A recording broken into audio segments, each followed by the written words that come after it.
Buenas, somos Beatriz Benítez, María Pemán e Isabel Carmona, residentes del Centro de Salud de Bormujos del Distrito de Aljarafe, y hoy vamos a hablar sobre la psoriasis y el manejo en atención primaria. La psoriasis es una enfermedad inflamatoria crónica no curable, no infecciosa, incapacitante y de etiología multifactorial, producto tanto de la interacción entre factores desencadenantes como genéticos individuales.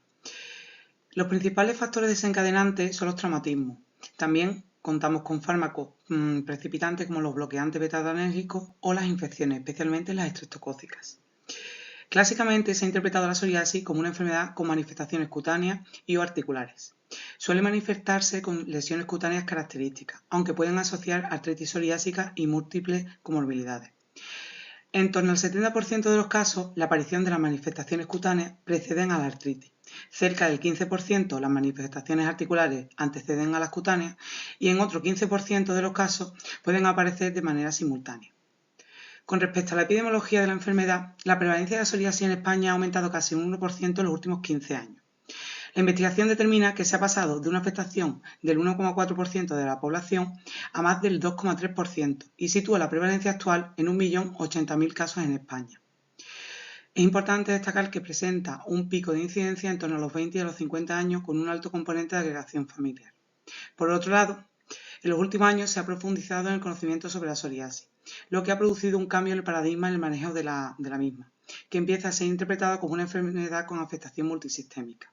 Por ello se ha acuñado el término de enfermedad psoriásica, para referirse a la esfera de las patologías relacionadas y a las comorbilidades, que pueden ser aumento del riesgo y enfermedad cardiovascular, hígado graso de etiología no alcohólica, enfermedad inflamatoria intestinal, algunos tipos de neoplasia, pudiendo conllevar esto una gran carga física, emocional y social para los pacientes, y tanto impacta sobre su calidad de vida. La psoriasis se puede presentar de diferentes formas clínicas, desde localizaciones más generales a localizaciones más especiales o específicas. Dentro de las localizaciones generales tenemos la psoriasis vulgar, psoriasis en gota, eritrodermia psoriásica, pustulosa o artropatía psoriásica. Por otro lado, en las localizaciones más específicas tenemos la palmoplantar, cuero cabelludo, psoriasis ungueal o invertida y psoriasis de mucosas. Todas ellas las vamos a explicar en las próximas diapositivas. La psoriasis vulgar o en placas es la forma clínica más frecuente, que aparece en el 90% de los pacientes. Las lesiones consisten en placas simétricas de bordes bien definidos, de base eritematosa brillante y con una descamación blanquecina en la superficie que puede formar una costra gruesa. Suele ser asintomática o presentar un discreto prurito y se presentan en brotes crónicos con distintos tamaños de las placas. La distribución de estas afecta con mayor predilección a zonas de extensión de los miembros, que son rodillas y codos. Las placas pueden aparecer en otras localizaciones como son el cuero cabelludo, las palmas y plantas, entre otras. Se han definido diversas variantes clínicas como son la placa ropiácea con intensa hiperkeratosis, la placa numular, placas liquenoides pequeñas que son superficies estriadas y descamadas similares al líquen plano. Por otro lado, es característico el signo de Auspitz tras el raspado metódico de Brock. Esto consiste en un piqueteado hemorrágico que irrumpe tras el desprendimiento de la membrana. La psoriasis gutata es la forma más frecuente en adultos jóvenes y niños que no tienen antecedentes de psoriasis, ya que suele aparecer a la semana o a los 15 días más o menos de la infección respiratoria en las vías altas, causada por un estreptococo beta-lactámico del grupo A. La clínica consiste en la aparición súbita de pequeñas y numerosas placas inflamatorias ovaladas o redondeadas, en formato de gota, de aproximadamente 1 centímetro, en el tronco y en el tercio proximal de los miembros, tanto superiores como inferiores, aunque de forma excepcional podría afectar a toda la superficie corporal. Estas pequeñas placas presentan una fina capa descamativa superficial y se resuelven de forma espontánea tras varias semanas o meses. El diagnóstico diferencial de dicha patología debe establecerse con la pitiriasis rosada, la sífilis secundaria, tiñas corpori, el eczema numular, la pitiriasis liquenoide crónica o las toxicodermias. La eritrodermia psoriásica es una variante poco frecuente. Se define como un eritema y una descamación que afecta a más del 75% de la superficie corporal y que se suele acompañar de fiebre, astenia y edema periférico. En raras ocasiones se puede asociar a un cuadro potencialmente grave que consiste en una deshidratación secundaria debido a la pérdida adecuada de la barrera de protección de la piel. Puede presentar de forma súbita tras el descenso brusco de corticoterapia tópica o sistémica, por estrés, por un proceso infeccioso o incluso por estrés. La evolución es impredecible. Puede regresar al estado clínico previo del paciente, cursar con brotes o incluso persistir dicho estado. Se debe realizar un diagnóstico diferencial con el linfoma cutáneo, la toxicodemia medicamentosa y la dermatitis atópica severa. La psoriasis pustulosa está caracterizada por la aparición de pústulas estériles sobre placas eritematoedematosas. La forma localizada afecta a las manos y a los pies y presenta un cuadro clínico leve, mientras que la generalizada puede producir malestar general, fiebre, artralgia, edema periférico, uveitis, entre otras manifestaciones sistémicas. Las pústulas evolucionan de color amarillento a marronáceo y desaparecen en unos 7 días, encontrándose en un mismo paciente pústulas en distintos estadios de evolución. Los desencadenantes pueden ser el inicio y la retirada de medicación tópica y sistémica, las infecciones, el estrés, el tabaco y los cambios hormonales, entre otros. En esta forma clínica, en el respaldo metódico de Brock no evidenciamos el rocio hemorrágico. El diagnóstico diferencial habría que realizarlo con las toxicodemias medicamentosas, las dermatitis sobreinfectadas y tiñas corporis pustular.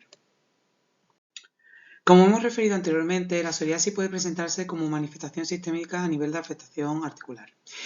En torno al 15-30% de los pacientes con psoriasis se va a presentar una manifestación articular. En torno al 60% de estos casos, dichas manifestaciones aparecerán 10 o 12 años tras el inicio de la clínica cutánea. Aunque puede aparecer en cualquier edad, la mayor incidencia es entre los 30 y 50 años. La artropatía psoriásica se presenta con mayor frecuencia en aquellos pacientes con distrofia ungueal o psoriasis ungueal, la cual está presente en el 90% de los pacientes con manifestaciones articulares, afectación del cuero cabelludo o afectación perianal o interglútea. La artropatía psoriásica tiene diferentes formas de presentación. La forma poliarticular simétrica suele afectar a grandes articulaciones. Deben ser al menos 5 de estas. El patrón recuerda a la artritis reumatoide, pero se diferencia de esta en que el factor reumatoide es negativo. La forma oligoarticular asimétrica es la forma de presentación más frecuente. Se suelen afectar las interfalangicas proximales y distales. Para ser oligoarticular debe afectar como máximo 4 articulaciones. Como dato importante, hay dactilitis o inflamación en dedos y salchichas. Por otro lado, es frecuente que se asocie a entesitis. La forma distal puede ser coincidente con algunos de los otros patrones. En esta se afectan las articulaciones interfalángicas distales de manos y de pies. En la forma mutilante se afectan las articulaciones de los dedos de la mano.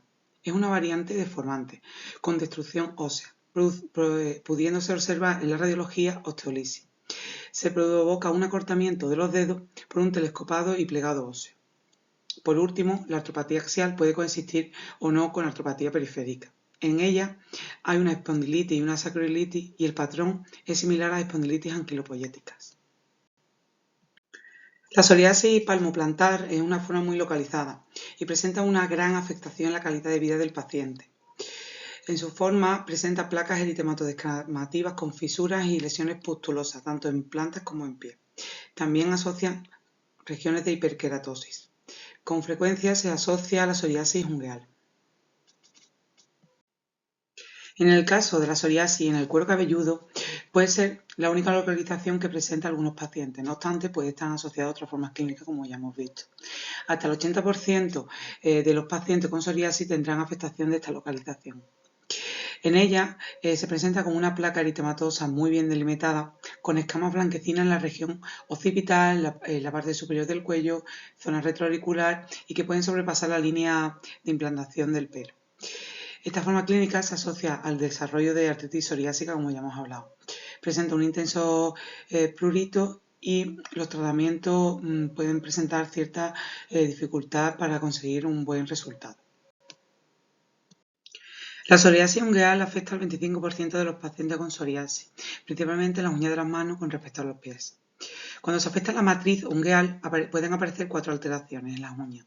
Piqueteado o pitting ungueal, que son depresiones puntiformes de la superficie de la uña, los surcos, que son depresiones lineales transversales en el lecho ungueal, onicolisis, que son separación de la lámina ungueal del lecho ungueal, o leuconiquia, que es decoración blanca de la uña. Por otro lado, cuando lo que está afectado es el lecho ungueal, puede aparecer el signo de la mancha de aceite, que son manchas amarillentas por debajo de la lámina con un crecimiento centrífugo, o hiperkeratosis ungueal, que pueden confundirse con una onicomicosis. La psoriasis invertida se caracteriza por la aparición de placas eritematosas bien delimitadas, brillantes, color rojizo intenso. Se diferencia de las otras porque tiene mínima descamación y suelen aparecer en los grandes pliegues cutáneos. Suelen presentar una fisura central dolorosa en el pliegue y la encontramos sobre todo en axila ingles, área umbilical, región submamaria, pliegue interglúteo y región retroauricular. Es importante el diagnóstico diferencial con el intétrico bacteriano fúngico, el liquen plano y la dermatitis de contacto. Por último, esta forma clínica también se asocia al desarrollo de artritis psoriásica. Para concluir, las formas clínicas más frecuentes de la psoriasis, vamos a hablar de la psoriasis en la mucosa. Es una afección rara. Lo que podemos ver es una pequeña placa eritematosa anular con una descamación blanquecina en la mucosa oral. Por otro lado, la lengua geográfica podría ser otro tipo de manifestación. Suele asociarse a la psoriasis eritrodérmica y otras formas más pustulosas. Pasamos ahora al diagnóstico de la psoriasis. Fundamentalmente es clínico, basado en la anamnesis y en la exploración. En la anamnesis preguntaremos al paciente acerca de las lesiones y síntomas acompañantes, cuándo aparecieron, si pican, si se descaman, si mejoran en ciertas épocas del año, si interfiere la exposición al sol. Y en la exploración nos fijaremos en todas las lesiones que presente, cuáles son sus características, en qué zonas están, qué aspecto tienen. También podemos recurrir a pruebas complementarias como el raspado metódico de Brock, que consiste en raspar la superficie con un objeto romo y aparecerán el signo de la bujía o mancha de cera, porque se desprenden escamas finas, el signo de Duncan-Buckley, que se despega una fina membrana epidérmica, y el signo del rocío hemorrágico o de Auspich, en el que al quitar escamas plateadas aparece un punteado hemorrágico superficial. También podremos realizar una biopsia cutánea para ver la histología de la lesión y analíticas y radiografías para ver si hay afectación sistémica o en las articulaciones. Una vez tenemos el diagnóstico, el siguiente paso será valorar la extensión o gravedad de la enfermedad. Para ello tenemos múltiples índices como el BSA, el Body Surface Area, el PASI, el NAPSI para la afectación ungueal y todos los que veis en la diapositiva. Es importante porque permiten clasificar la psoriasis en leve, moderada y severa. Según esto será el plan de actuación y tratamiento propuesto. El diagnóstico de psoriasis puede ser difícil porque plantea similitudes con otras dermatosis, entre ellas el eczema numular, el linfoma cutáneo de células T, la pitiriasis rubra pilaris, la dermatofitosis o tiña. Bien, la psoriasis vulgar se caracteriza por que son lesiones que aparecen como placas eritematosas con bordes netos y una descamación difusa. Suelen ser asintomáticas o producir un prurito leve y tienen un fenómeno de Koffner positivo. Aparecen en la cara extensora de articulaciones, cuero cabelludo sobrepasando los límites de implantación del pelo y la zona lumbar baja. En contraposición, el eczema numular son lesiones discoides, parcheadas, que presentan vesículas y pápulas confluyentes, también pueden aparecer costras y suelen evolucionar a lesiones secas y anulares. También aparecen en la cara extensora de las articulaciones, en los glúteos y a veces en el tronco. Hay que diferenciarlo también del linfoma cutáneo de células T, que se presenta como una micosis fungoide o síndrome de Sézary, normalmente en zonas no fotoexpuestas, y tiene el aspecto que vemos en la imagen de la pitiriasis rubra pilaris, que produce eritemia y descamación con pápulas hiperqueratóxicas y una característica queratodermia palmoplantar amarillo anaranjado y eritrodermia. Suele aparecer en dedos, muñecas, codos y rodillas. Por último, incluir también en el diagnóstico diferencial la dermatofitosis o tiña, que son placas eritematosas con bordes netos, con microvesículas y descamación en dichos bordes y muy pruriginosas. Presentan el signo de la espumadera. Suelen ser de distribución generalizada, pero afectar principalmente a cuero cabelludo, barba, ingles, uñas y pies. Ahora voy a hablar de los criterios Caspar, que son una serie de ítems para considerar que una artritis es psoriásica. Bien, por ejemplo, si el paciente tiene psoriasis actual, sumaría 2 puntos. Si tiene antecedentes personales o familiares, 1 punto cada una. Si presenta una distrofia psoriásica en las uñas, si tiene una prueba negativa para factores reumatoides, si tiene una dactilitis actual o antigua y si tiene signos radiológicos de formación yuxtaarticular de hueso nuevo. Todos estos ítems sumarían un punto. Si igual o mayor a 3 puntos, ese artritis se podría considerar psoriásica. Bien, y por otro lado tenemos los criterios GRAPPA, que es para considerar cuando la psoriasis produce afectación axial. Bien, se deben cumplir 2 o más de los siguientes criterios. Un dolor lumbar inflamatorio que suele ocurrir a personas menores de 45 años, con una duración mayor de 3 meses, con una rigidez matutina mayor de 30 minutos, que tiene un inicio insidioso, que mejora con el ejercicio y que es alternante en las nalgas. Tiene que producir una alimentación funcional, cervical, dorsal o lumbar, tanto en el plano sagital como frontal. Y a nivel radiológico debe presentar una sacroileitis unilateral en la radiografía simple, sin demosfitos, en las sacroiliacas, en la resonancia, un edema de médula ósea, erosiones o disminución del espacio interarticular. Si cumpliese 2 o más criterios, pues se consideraría que la psoriasis afecta al esqueleto. Y finalmente voy a hablar de los criterios de derivación a atención especializada. Siempre que un caso nos genere dudas diagnósticas, debemos enviarlo. Si se trata de un primer episodio, si son casos leves de psoriasis, pero que tras 2 o 3 meses de tratamiento tópico no tienen una buena respuesta, los casos moderados o graves, la psoriasis palmoplantar, la psoriasis en las uñas que cree gran incapacidad, si el paciente necesitase tratamiento sistémico y las artropatías psoriásicas. Por otro lado, son criterios de derivación urgente la eritrodemia aguda, la psoriasis inestable aguda y una psoriasis pustulosa generalizada. En cuanto al manejo terapéutico de la psoriasis, es importante hacer una serie de recomendaciones higienodietéticas. Por un lado, es importante informar al paciente sobre la no contagiosidad de la enfermedad, la cronicidad del cuadro y que la evolución es a brotes, por lo que es importante controlar los factores desencadenantes como el estrés o las infecciones. Además, hay que recomendar evitar los traumatismos, incluyendo el rascado para que no se produzca el fenómeno de Koeffner, evitar la ingesta de determinados medicamentos como el litio, los betabloqueantes, los antipalúdicos, los AINES y la supresión de tratamiento con corticoides sistémico.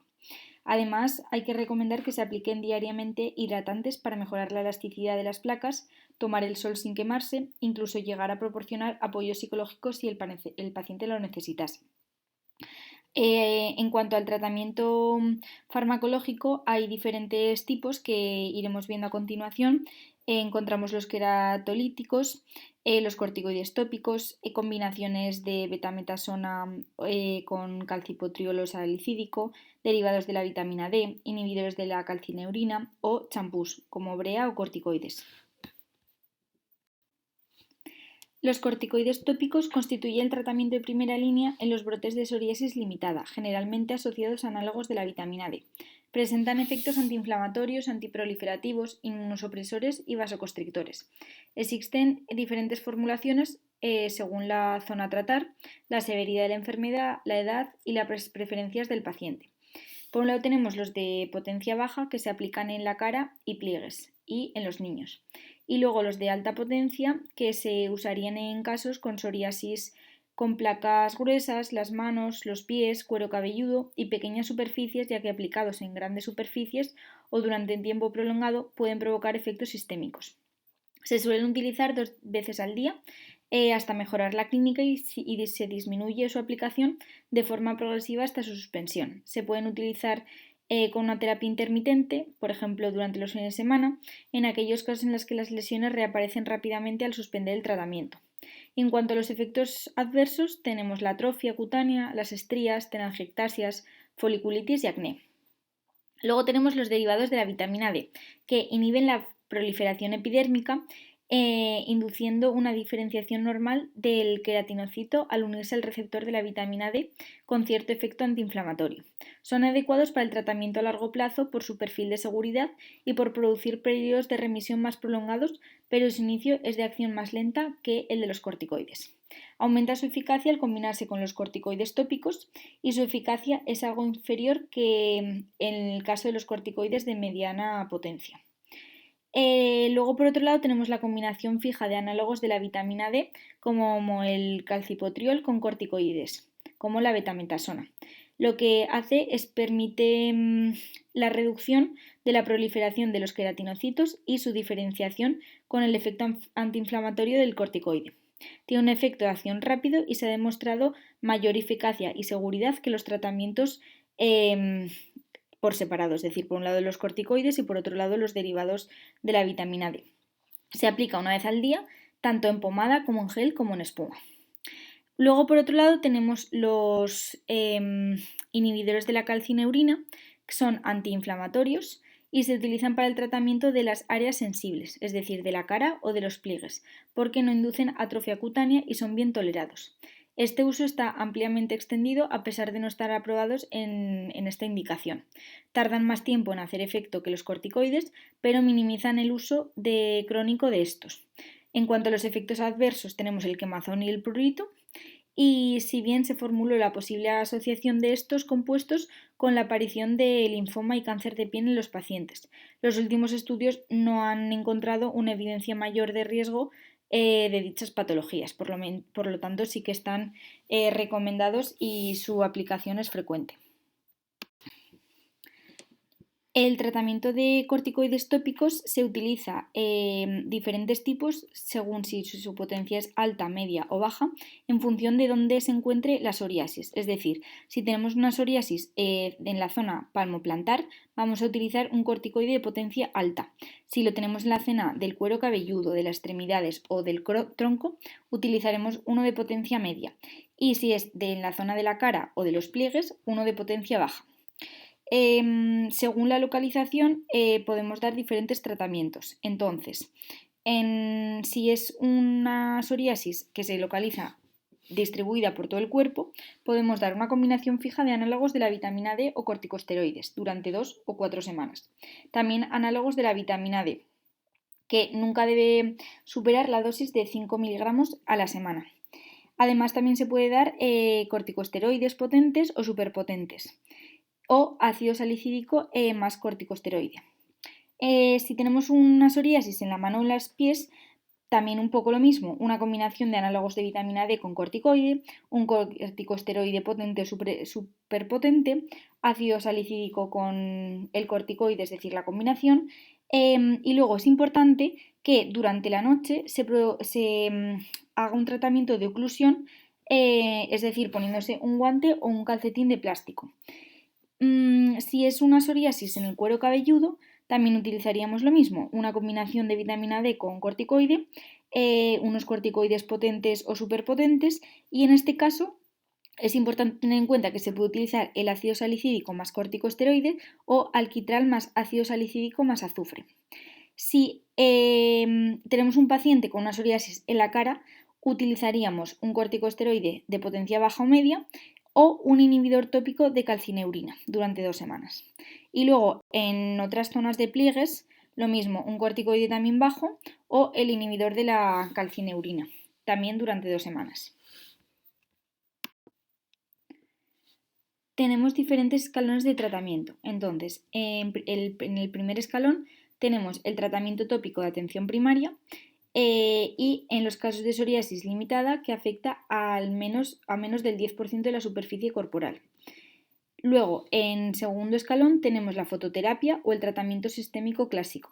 Y en la psoriasis moderada o severa, que afecta a más del 10% de la superficie corporal, cuando está disminuida la calidad del vida del paciente o cuando fallan los tratamientos tópicos. En este caso, en este escalón se suele añadir tratamiento tópico sobre las lesiones localizadas para aliviar síntomas o disminuir la dosis de los fármacos sistémicos. Y luego ya en el tercer escalón tendríamos la terapia biológica, y en este caso se reserva para los pacientes en los que fallan o están contraindicados 2 o más tratamientos sistémicos convencionales y o la fototerapia. Y también a aquellos que tengan un PASI mayor de 10. Entonces, en la psoriasis vulgar, en el primer escalón tendríamos una combinación de calcipotriol con betametasona tópico junto con una vitamina D en el momento del brote, es decir, en la fase aguda. y luego daríamos un tratamiento de mantenimiento con una combinación de del calcipotriol con betametasona. Si en este caso falla el primer escalón, pasaríamos al segundo, que utilizaríamos la fototerapia en caso de psoriasis limitada o resistente y un tratamiento sistémico en la psoriasis extensa con metotrexate, ciclosporina, acitretina, etc. Luego, en el tercer escalón tendríamos ya la terapia biológica, que es lo que hemos comentado previamente. Luego, si tenemos una psoriasis gutata, damos en primer escalón corticoide tópico y análogo de la vitamina D, después una fototerapia y, si no, una terapia biológica. Pero es verdad que en este caso hay muy poca evidencia sobre la eficacia de la terapia biológica en la psoriasis gutata. En cuanto a la psoriasis pustulosa, en estos casos se considera de primera elección los corticoides de alta potencia en oclusión. En los casos severos o en la generalizada se considera tratamiento de primera acción la acitreína, ciclosporina y el metotrexato, es decir, un tratamiento sistémico. Como segunda línea de tratamiento se considera la fototerapia o los biológicos. Y se pueden utilizar tratamientos tópicos adyuvantes como los corticoides, los análogos de la vitamina D y los inhibidores de la calcineurina tópica. En cuanto a la psoriasis invertida, tenemos como primer escalón los corticoides de baja potencia, en general dado el riesgo de atrofia cutánea diaria de 2 a 4 semanas, y como mantenimiento de 1 o 2 veces por semana se aplicaría. De forma excepcional y en tiempo muy limitado se pueden utilizar un corticoide más potente.